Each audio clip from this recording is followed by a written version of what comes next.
Greetings, brothers and sisters, ladies and gentlemen. The information which I'm about to share with you could potentially make you very angry and very upset once you have had enough time to fully digest it, and depending on what side of the matter under discussion you happen to be on. Sometime in the 2nd or 3rd century BC, an Israelite man by the name Ezekiel cast the biblical story of the Exodus in the form of a play.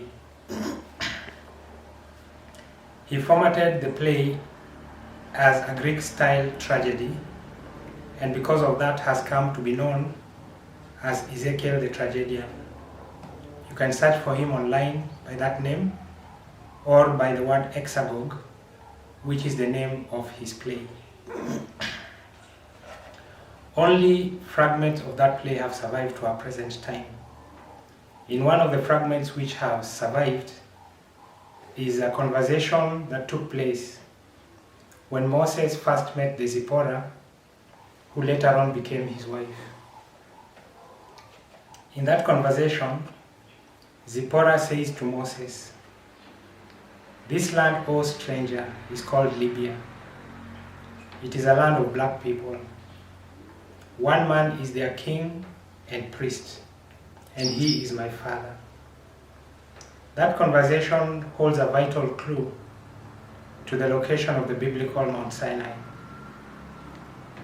It is easy to confirm that at the time when the hexagog was written, the name Libya referred to that part of this continent, which is west of Egypt and roughly north of the Niger River's most northerly latitude.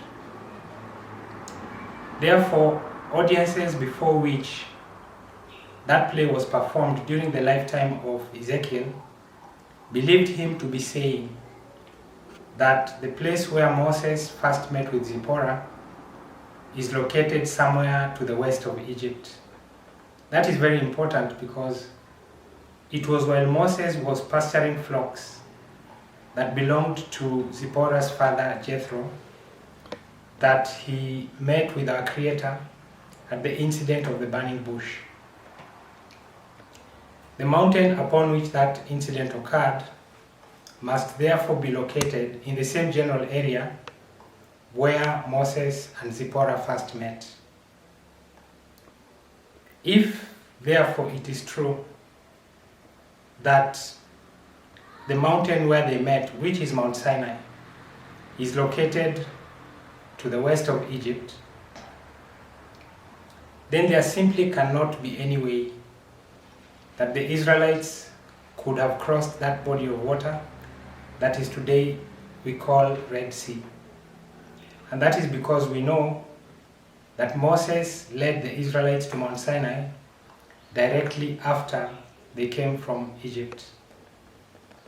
Ironically, it is something which was done to deny that Mount Sinai is located to the west of Egypt that provides the strongest proof that that is in fact where it is located.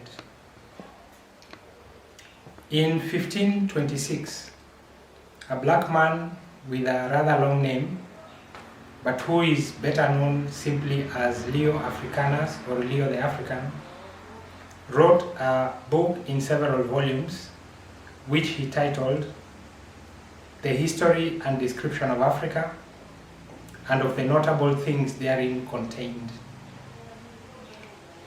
In Leo's description of Africa in that book, he does not cover the entire continent, but only those parts of it that are west of Egypt and roughly north of the Niger River's most northerly latitude.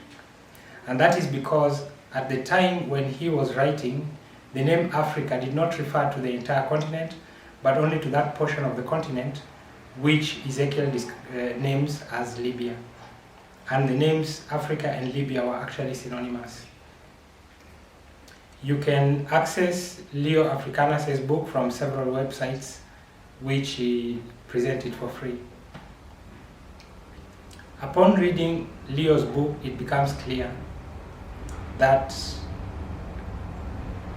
at the time when that book was written, and for several centuries before, a people known as Arabians inhabited large swaths of the north and northwestern parts of this continent. From the descriptions that Leo provides of towns in that region, nearly all of them were at some point or other during that period either at war with those Arabians or paying tribute to them or paying tribute to someone to protect them from those Arabians. And so it is accurate to say that the place which Ezekiel the tragedian points to as being the location of the biblical Mount Sinai was inhabited by a people known as Arabians. That is the realization, ladies and gentlemen, that clues us in to what certain very powerful people did in order to misdirect humanity as to the location of Mount Sinai as part of a scheme to counterfeit the biblical Israel. Everyone knows that a good counterfeit is always modeled on the original.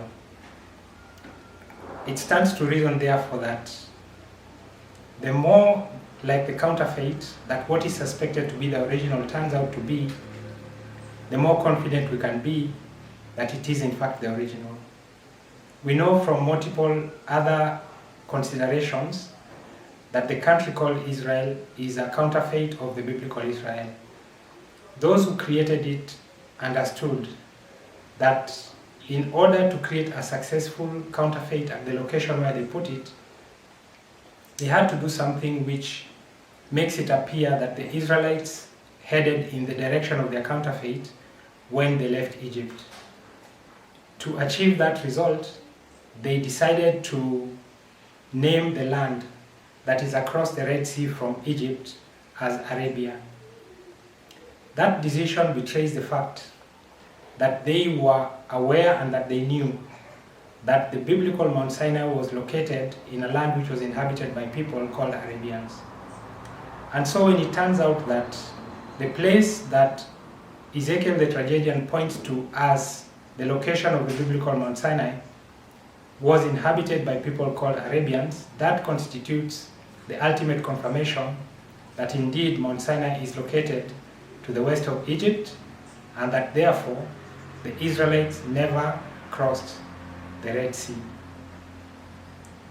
In the course of time, the people who inhabited the land that was given, that the counterfeiters gave the name Arabia, began to identify as Arabians in much the same way that the people who lived in the land that the Europeans gave the name America today identify as Americans.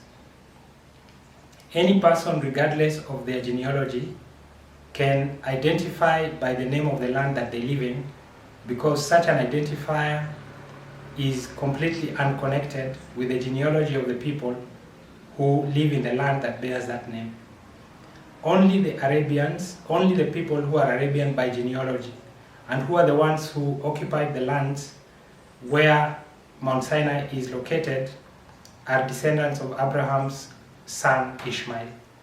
Those who identify as Arabians by virtue of their forefathers living in a land that took the name Arabia are not Abraham's descendants.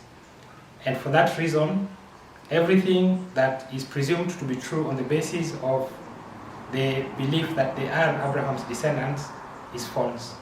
Thank you very much for your time and attention, and have a good day. Bye-bye.